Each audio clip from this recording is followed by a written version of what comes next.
TV를 보니 어떤 분이 4번을 결혼한 분이 계시더라고요. 4분. 아마 여러분 아시는 중견 남자 배우입니다. 4번 결혼을 했어요. 어릴 때 같으면 한 번도 힘든 결혼을 저 사람은 4명의 여자와 결혼했으니 어릴 땐 그랬을 것 같은데 지금 이렇게 보면은 굳이 하는 생각도 듭니다. 굳이. 여러분 몇 번 결혼식 하셨습니까? 근데 오늘 드릴 말씀은 4번 결혼식을 한 그 남자 배우 얘기하려는 게 아니고요. 4번 결혼식을 한 어느 목사님에 관한 얘기를 하려고 합니다. 아마 속으로 놀랄지 모르겠습니다. 아니 목사님 뭐 4번 결혼식에 다행히 한 여자와 4번 결혼식을 했습니다. 그럼 좀 이해가 되시겠어요? 하이패밀리 교회 목회하시고 있는 송기론 목사님이십니다. 가정사역을 하세요. 조금 힌트가 되시겠죠? 가정사역. 한 10년을 살았습니다. 20년을 살았습니다. 30년, 40년을 살았습니다. 그런데 늘 돌아봅니다. 처음 만났을 때, 처음 하나님 앞에서 이 가정을 꾸릴 때에 그 마음, 그 말씀을 붙잡고 우리가 오고 있는가. 그래서 잊어버릴만 하면은 10년에 한 번씩, 요즘에 리마인드 웨딩이라고 그러죠. 다시 결혼식을 했고 4번을 결혼식을 했다라는 것입니다. 더 행복한 결혼 생활, 하나님께서 우리 가정을 향하신 그 뜻을 다시 한번 남편과 아내가 이제는 또 장성한 자녀들과 함께 다시 웨딩드레스를 입고 결혼식을 했다라는 거지요. 물론 우리는 꼭 뭐 그렇게 별나게 웨딩드레스 한 번 더 입고 결혼식을 해야 되나 뭐 그렇게 생각할 수도 있지만 다시 한번 처음 하나님께서 나와 내 집에 주신 그 말씀 돌아보면서 새롭게 시작한다는 의미에서는 굉장히 의미 있을 거라는 생각을 해봅니다. 결혼식 하신 분들 요즘에 뭐 주례 없이도 자기들끼리 결혼 막 하고 그러더라고요. 좀 아쉽긴 합니다만 하나님 없이 주례 없이 이벤트처럼 결혼하는 분들도 많은데 아마 이 가운데 계신 분들은 대부분 결혼 예배로 목사님 모시고 목사님 주례하신 분이 많을 거라고 생각합니다. 주례 선생님이 혹시 뭐라고 주례하셨는지 기억나세요? 주례사가? 보통 잘 기억 못 하세요. 보통 그냥 긴장되고 떨리고 뭐 그 상황 자체가 또 행복하기도 하지만 버거워서 빨리 끝났으면 얼른 빨리 끝났으면 하는 생각 들고요. 저도 주례 목사님이 뭐라고 했는지 생각 잘 안 나요. 주례하는데 주례 목사님이 우리 집사람 보고 그냥 남자 하나 좋다고 덜렁 시집 보면 안 된다고 사모할 건데 그러면 안 된다고 한 말만 생각이 나요. 그렇게 결혼식을 정신없이 보냅니다. 그래서 살다 보면 결혼해서 결혼 생활하고 살다 보면 심지어 결혼하기 전에 같이 얘기했던 그 약속도 까마득하게 잊어버리고 주의 종을 통하여 하나님이 나와 내 집에게 주신 말씀도 까맣게 잊어버리고 그냥 사는 일이 얼마나 많습니까? 그렇기 때문에 한번 결혼식하고 한 10년쯤 지나서 앙코르 결혼식 하면 더욱더 의미 있게 되고 부부관계도 새로워진다라는 그런 의미로 이 목사님은 4번 결혼했다라고 합니다. 뭐 그렇다고 해서 갑자기 여러분 결혼식 한 번씩 더 하시면 제가 주례하느라고 굉장히 바빠질 것 같아요. 이렇게 행복한 결혼식을 위해서 다시 앙코르 결혼식을 하듯이 옛날 방식대로 결혼 후에 그의 의미를 다시 되새기고 축하하기 위해서 어떤 분들은 25년 되는 해를 은혼식, 그리고 결혼 후 50년을 금혼식이라고 하면서 다시 그 날을 되새기는 것처럼 우리 믿음의 여정 가운데에도 꼭 해야 할 예식, 잊지 말고 다시 반복해야 될 예식이 2가지 예식이 있습니다. 믿음의 길 가운데에도. 그래서 이 2가지 예식을 특별한 거룩한 예식이라고 해서 우리는 성례전이라고 합니다. 2가지 성례전 어렵지 않습니다. 첫 번째로는 세례식이요, 2번째로는 성찬식입니다. 이제 다음 주에 우리는 10월 셋째 주를 우리 교회는 추수감사절을 보내는데요. 이 추수감사절을 앞두고서 우리 교회에서는 오늘 2분의 성도님을 하나님 앞에 이제 세례식을 거행하고 다음 주일에는 우리 모든 성도님들이 주님의 성찬을 받습니다. 오늘 구체적으로 이 세례와 성찬을 앞두고서 그 의미를 돌아보면서 하나님께서 은혜 주시기를 바랍니다. 먼저 세례 예식입니다. 오늘 본문 마태복음 3장에는 예수님께서 이 3년의 빡빡한 공생애를 시작하면서 제일 먼저 시작하셨던 일이 바로 이 세례 받는 일이었다. 세례보다 앞세울 일이 없다라는 것입니다. 세례의 의미, 뜻, 어제 이제 두 분 우리 성도님 오늘 세례 받으실 분이 당회에 문답을 했습니다. 그래서 가장 기본적으로 이분이 알고 있는 것이 뭔가, 고백하는 게 뭔가, 신앙 고백을 받았고 교회에 관한 이해가 있나, 예배에 관한 이해가 있나, 그리고 무엇보다도 세례를 받는데 세례가 뭔지 알고 받아야 될 거 아니에요. 쭉 골라보니까 대부분 성도님이 다 세례를 받으셨어요. 제가 여쭙습니다. 성도 여러분, 세례가 뭡니까? 세례가 뭐예요? 여러분 세례 받으셨잖아요. 뭔 줄 알고 받으셨어요? 세례는 말 그대로 씻을세. 그래서 씻는다는 의미가 있습니다. 뭐를 씻어요? 죄를 씻는 겁니다. 이게 첫 번째 의미입니다. 두 번째 의미는 원래 그 본연의 그 우리 세례 형식은 물에 데리고 물 있는 곳에 모시고 가서 세례자를 물 속에 완전 쑥 담굽니다. 적당히 담는 것이 아니라 물 아래로 완전히 존재를 담굽니다. 계속 누르고 있으면 죽겠지요. 세례의 두 번째 의미는 죽음입니다. 그리고 이 담고만 있으면은 이 세례가 되지 않습니다. 이거는 살인이 됩니다. 꺼내줘야 됩니다. 다시 탄생하는, 그 죽음과 새로운 탄생의 의미가 두 번째 세례의 의미입니다. 첫 번째는 죄를 씻는 거요. 두 번째는 하나님 없이 죄 짓고 살던 나 아무개가 죽었습니다. 그리고 하나님 앞에서 하나님의 사람으로 자녀로 새롭게 태어났습니다. 이 죽음과 새로운 탄생을 경험한 것이 세례입니다. 그런데 오늘 본문 말씀을 보면 예수님이 세례를 받으셨다라는 말씀이 나옵니다. 말라기 선지자 이후에 400년 동안 하나님은 침묵하셨습니다. 주의 종 선지자 예언자들을 통하여 하나님이 그 시대에 말씀하셨는데 그 하나님이 선지자를 안 보낸 시간이 무려 400년입니다. 그리고 400년 만에 하나님께서 선지자를 보냈는데 그 선지자가 이 세례 요한입니다. 세례 요한을 통해서 하나님이 400년 만에 침묵을 깨시며 하셨던 말씀은 회개하라 천국이 가까웠느니라라는 말씀입니다. 근데 놀랍게도 그 말씀은 사람이 많이 모여있는 대도시 예루살렘이 아니었습니다. 찾아볼래야 찾아볼 수도 없는, 아무도 없는 허벌판 광야에서 세례 요한을 거기 세우고 하나님은 그 이야기를 선포하게 했습니다. 가끔 들짐승 소리만 들리는 그곳에서 세례 요한은 들을 사람이 없는 그곳에서 하나님의 말씀을 선포했습니다. 회개하라 천국이 가까웠느니라. 그 말씀은 400년 전 이스라엘에게 주신, 패역한 하나님을 떠나는 이스라엘에게 주신 선지자들의 그 메시지와 동일한 메시지였습니다. 놔두면 끝나는데, 놔두면 망할 수밖에 없는데, 지금 멈춰야 되는데, 돌아서야 되는데, 안타까운 마음으로 그 백성에게 하나님은 회개하라고 촉구했지만 결국 회개의 유턴을 하지 못한 까닭에 이스라엘과 그 백성은 패망하고 말았습니다. 다 망해버린 그 백성에게 400년 만에 다시 또 주님은 세례 요한을 통하여 말씀하십니다. 회개하라.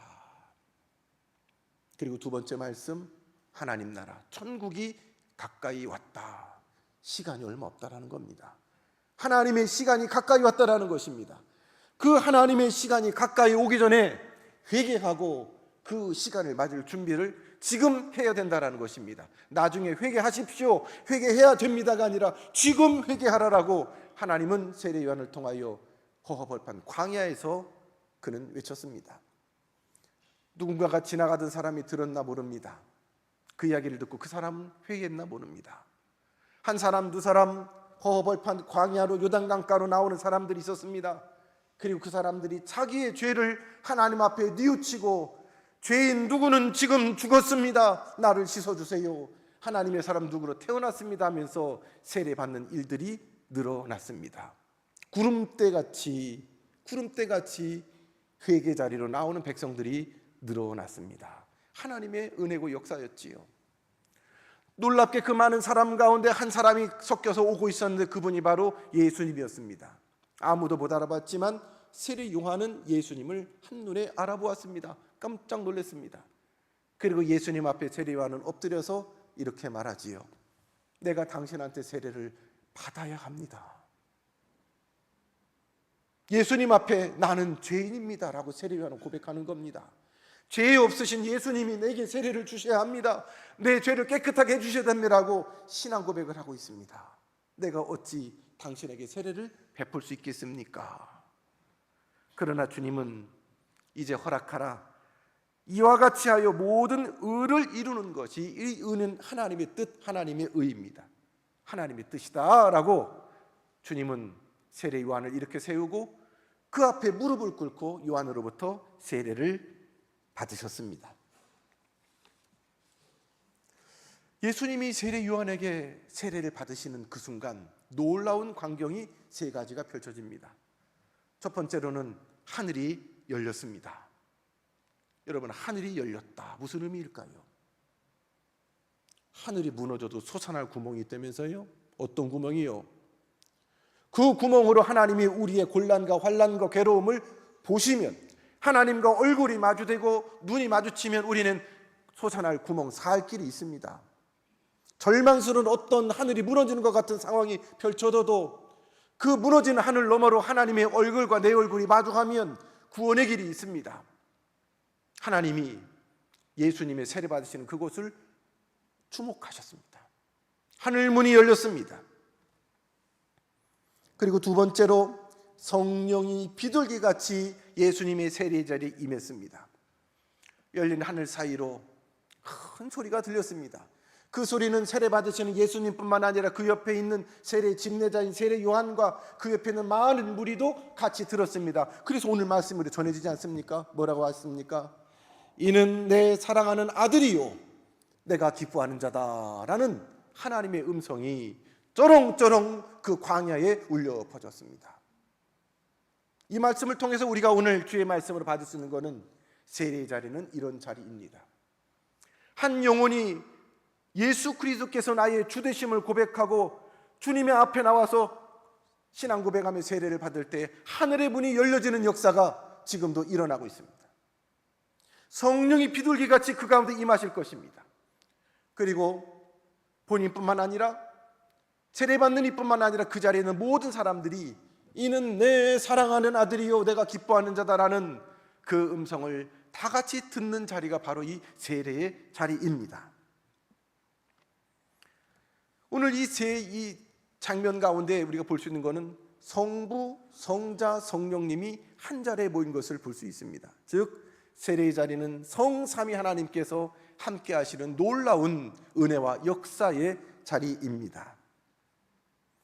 세례받고 계시는 성자 예수님이 계시고 하늘에서 비둘기처럼 성령님이 그 자리에 임하셨고 그 사이에 이는 내 사랑하는 아들이라고 말씀하시는 성부 하나님이 함께 계셨습니다. 마태복음 28장 19절에 보니 이렇게 말씀하셨습니다. 너희는 가서 모든 족속으로 제자를 삼아 아버지와 아들과 성령의 이름으로 세례를 주고라고 말씀하셨습니다. 이것은 명령입니다. 오늘 이 명령에 순종하여 오늘의 지상의 모든 교회는 1년에 몇 차례씩 세례를 주고 또 세례를 주는 것이 우리 교회의 사명입니다. 주변 교회를 보니까 그해 표어가 우리 교회는 이렇게 뿌리고 심고 뿌리고 거두는 게 이렇게 했는데 그 교회는 표를 보니 참 독특한 표를 했더라고요. 세례를 많이 주는 교회. 굉장히 좀 생뚱맞다 싶은데 굉장히 의미 있고 교회의 본질에 관한 주제입니다. 세례를 많이 베푸는 교회. 우리 교회는 1년에 2차례 큰 세례식이 있지요. 성찬식 한 3번 정도 하는 것 같아요. 연초에 성찬식 하고 부활절에 세례식 성찬식 하고 우리 또 이 추수감사절에 성찬 세례를 하고 어린이들은 어린이 주일에 유아 세례식을 하지 않습니까? 그런데 이 세례를 받아서 세례교인 된 우리조차도 잘 모르고 세례를 받습니다. 심지어 알고 받아도 시간이 지난 다음에는 이 세례의 의미를 세례 받은 자의 의미를 잊어버리고 받았는지 안 받았는지 똑같이 살아갑니다. 그래서 우리는 가장 기본적이고 다 아는 것 같지만 몇 가지를 다시 한번 오늘 주의 말씀으로 확인합니다. 세례는 아까 말씀드렸습니다. 나의 죄를 우리 주님이 씻어준다는 의미가 있습니다. 세례는 내가 하나님 앞에서 옛사람 아무개가 죽었고 하나님의 자녀 아무개가 우리 주님 예수 그리스도의 보혈로 다시 태어났다라는 신앙 고백과 경험을 하는 자리입니다. 구약 성경에는 세례가 나오지 않습니다. 그런데 대신 세례를 추측해 볼 수 있는 또 다른 형식이 제사입니다. 제사하는 자리에 나올 때 빈손으로 오지 않습니다. 짐승을 하나 꼭 가지고 와요. 넉넉한 사람은 소나 양 같은 걸 가지고 오고, 형편이 넉넉지 못한 분은 비둘기라도 가지고 옵니다. 살아있는 걸 가지고 옵니다. 그리고 와서 죄 때문에 내가 죽을 수밖에 없는 죄값을 치를 내 대신에 이 비둘기가 죽습니다. 양이 죽습니다. 소가 죽습니다. 그럼 제사장은 그것을 죽입니다. 제사장이 이거 하는 거예요. 죽여요. 그 피를 저에게 바릅니다.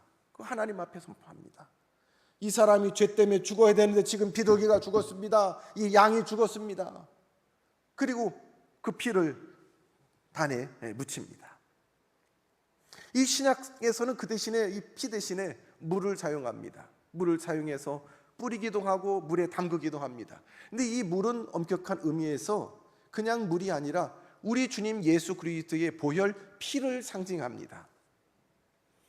십자가에 아낌없이 우리 모든 인생 죄인을 위해 쏟아주신 그 피로 말미암아 우리가 깨끗하게 씻음을 받았습니다.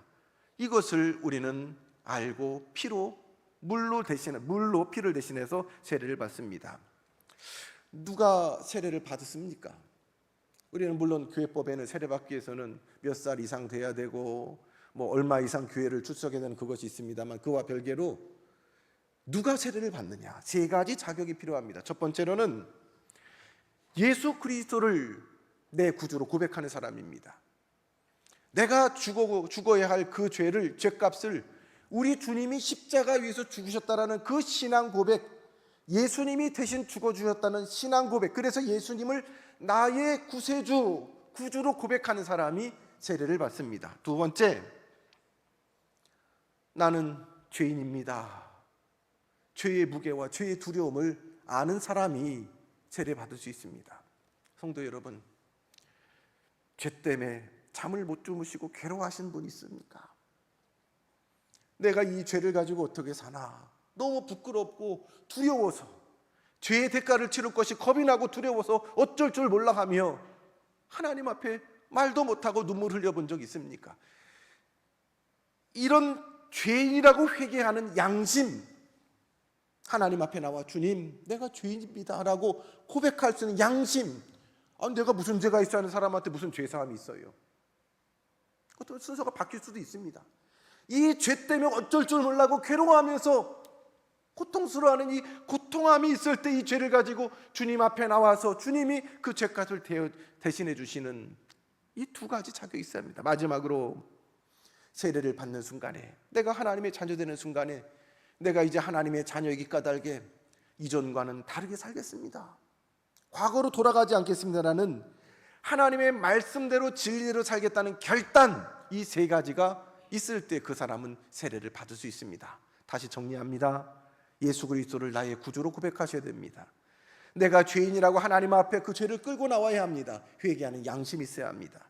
세례를 받는 순간부터 내가 하나님 말씀대로 살겠다라는 결단 있는 분이 세례 받을 수 있습니다.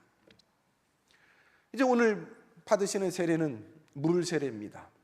세례자의 머리 위에 성수 물을 뿌리고서 성부와 성자와 성령의 이름으로 세례할 것입니다. 물 세례입니다. 근데 또 다른 세례가 있음을 우리는 아셔야 합니다. 성령 세례입니다. 우리 신학계나 우리 신앙인들 사이에서는 많은 이제 논란도 있습니다. 물 세례가 먼저냐, 성령 세례가 먼저냐라는 그 많은 논란들이 있었습니다만, 성경에 보면 이것이 섞여 있습니다. 물 세례 받을 때 예수님처럼 성령이 같이 임하는 일도 있습니다. 오늘 두 분 세례 받을 때에 물 세례뿐만 아니라 비둘기 같은 성령의 역사가 여러분에게 임하기를 주님의 이름으로 축원합니다. 같이 임하는 일도 있습니다. 세례는 받았는데 밍숭맹숭 이 성령 세례가 없는 분도 있어요. 또 물 세례를 안 받았는데도 성령에 부어주시는 성령 세례를 받은 분도 있어요. 만약에 성도라고 하면서 성령 세례를 받지 못했다라고 그러면 네 가지 표징이 나타나는데, 죄송합니다만 물 세례만 받아서는 구원이 없습니다. 두 번째, 물 세례만 받고 성령 세례를 경험하지 못한 분은 아무런 믿음 생활하면서 감사 감격이 없어요. 세 번째, 이 죄를 이길 힘도 없어요. 네 번째, 하나님이 기뻐하시는 성도의 열매도 맺을 수가 없어요. 자, 거꾸로 이 네 가지 내가 해당된다면 우리는 돌아봐야 합니다. 내게 구원의 감격도 없고 구원도 확신도 없고 죄에 늘 져서 죄를 이길 힘도 없고 하나님이 기뻐하시는 어떤 열매도 내 안에 없다라고 그러면 우리 스스로 돌아봐야 합니다. 내가 아직 성령 세례를 받지 못했구나. 부끄럽지만 성령 세례 못 받은 중직자도 많아요. 성령 세례 못 받은 목회자도 있대요. 미국 속담 가운데 그런 거 있대요. 제가 한 10번 정도 얘기하는 것 같습니다. 아주 정말 심한 저주고 욕인데요. 이런 욕이 있대요. 여러분 아는 욕 갑자기 막 생각나시죠? 미국 욕 가운데 제일 심한 욕이, 이놈의 자식 성령 받지 말고 목사나 돼버려라, 이런 욕이 있대요. 성령 세례 받지 말고 목사나 돼버려라, 이런 저주가 없어요. 그것은 목회자뿐만 아니라 교회를 출석하고 주일을 한다라고 하면서 직분을 받고 봉사를 하면서도 성령 세례 받지 못한 찬양대, 성령 세례 받지 못한 교사, 성령 세례 받지 못한 집사, 권사, 장로, 목사, 이거 등에 식은땀이 나요. 주일이라고 하지만 주일이 아닌 거예요. 그래서 우리는 하나님 앞에 물 세례도 받지만 더 간절히 구해야 될 세례는 성령 세례입니다. 성령 세례를 받게 되면 어떤 역사가 일어납니까? 요한복음 1장 12절 영접하는 자, 곧 그 이름을 믿는 자들에게는 하나님의 자녀가 되는 권세를 주셨으니. 아멘. 성령 세례 받으면 하나님 살아계심을 확신하게 됩니다. 더욱더 간절히 믿게 됩니다. 그러면 내가 누가 됩니까? 나 하나님 아들이야, 하나님 딸이야.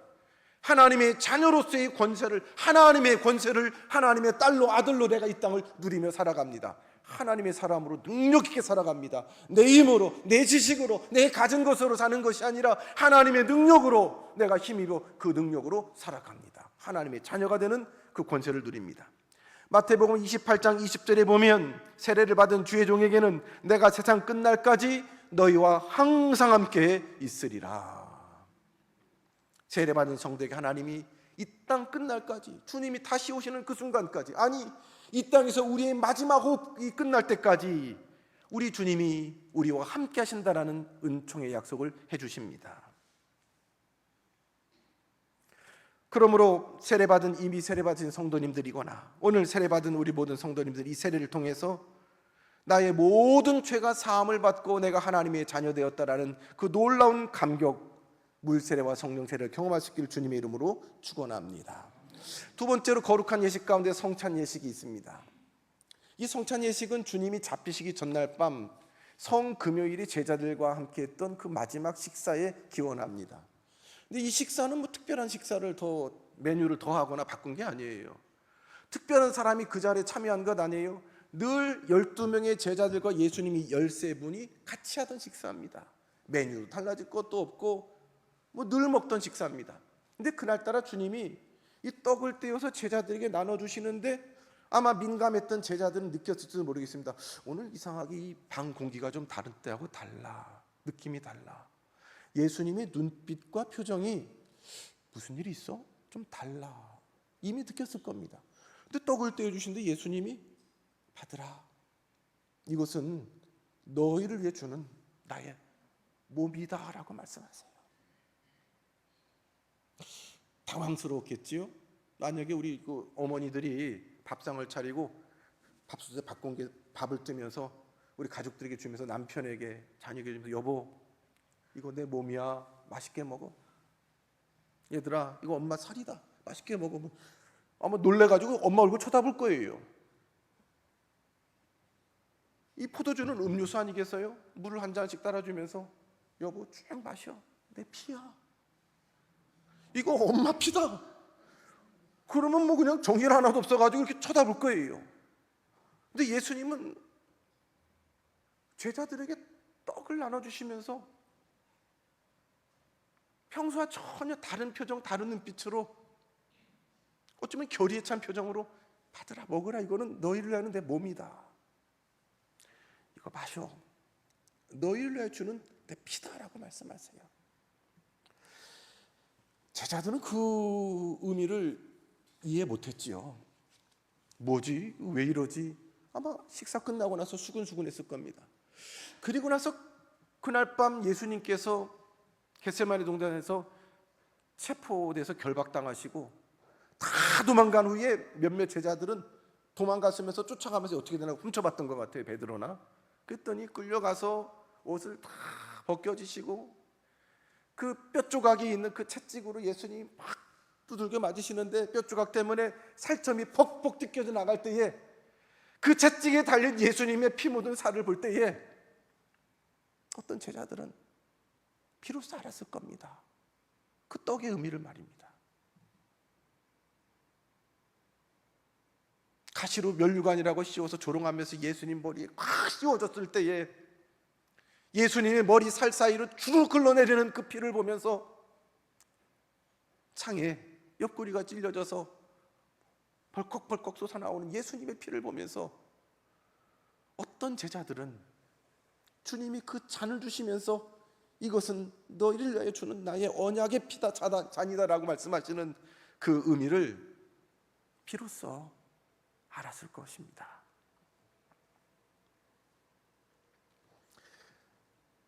우리가 다시 오늘 세례 예식을 하고 다시 다음 주에 성찬 예식을 합니다. 그리고 이제 다음 주에 추수감사절 지나고 그 다음 화요일 21일에는 이제 부천노회 하면서 우리 교회에 섬기시는 이정우 전도사님이 이제 목사 안수를 받게 됩니다. 또 이제 우리 전도사님이 하니까 보통 목사 안수식에 목사님들이 다 참석하지 않고 관계되는 목사님들 참석하는데 저도 이번에 참석을 하면서 같이 안수를 할 텐데 지금도 후배 목사님들이 목사 안수를 이렇게 쭉 받으면 고개 숙이고 저도 어깨를 들썩거리면서 많이 웁니다.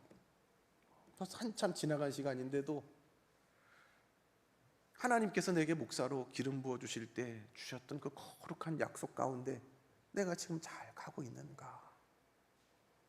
나 같은 죄인을 하나님이 목사로 부르셔서 아마 그것은 목사인 저는 목사직이지만 우리 성도님들 새로 장로로 권사로 집사로 임직하는 그 임직의 자리에 이미 세움을 받은 우리 성도님들도 마찬가지 심정일 것입니다. 캐톨릭 사제들 사제 소품식을 보니까 TV를 보니까 이 가운을 다 입고 바닥에 맨바닥에 이렇게 예수님처럼 팔을 벌리고 십자가에 엎드려서 저 바닥에 엎드려서 사제 소품을 받습니다. 고개를 바닥에 탁 대고요. 이마를 바닥에 대고 철저히 주님 앞에 낮아진 주님 앞에 종으로 살겠다는 고백입니다. 낮아지겠다는 고백입니다. 종으로 하나님을 섬기고 교회를 섬기고 세상을 섬기고 성도를 섬기겠다는 굳은 약속입니다. 근데 어느 날 보니까 그 카메라가 그 사제 소품식을 쭉 이렇게 카메라가 잡는 앵글이 그 뒤에 있는 가족석을 딱 잡아주는데 하나님 앞에 헌신한 종들의 아버지와 어머니를 딱 잡아줘요. 그들도 고개를 숙이고 어깨를 흐느끼며 기도합니다. 하나님, 이 사람을 내가 낳았습니다. 내가 사랑으로 길렀습니다. 그러나 이 사람은 내 아들이기 전에 당신의 사람입니다. 라는 거룩한 드림의 헌신의 고백이 있습니다. 그래서 가톨릭 사제들은 사제 소품을 바꿔서 첫 번째 이 사제에게는 축복권이 있잖아요. 목회자에게는 그 축복 기도를 당신의 부모에게 가서 아버지 어머니에게 첫 번째 축복 기도를 합니다. 우리 개신교 목사들에게는 그런 어떤 정해진 룰은 없지만 저도 제 사랑하는 아버지 어머니에게 첫 번째 가정 예배하면서 축복 기도를 했습니다. 우리가 이 성찬과 세례를 통해서 하나님이 저들에게뿐만 함께하는 것이 아니라 지금도 내게 주시는 성부, 성자, 성령 삼위 하나님의 임재를 경험하는 자리가 오늘 이 자리입니다. 이 귀한 성례 예식의 자리에는 아무나 참여할 수 없습니다.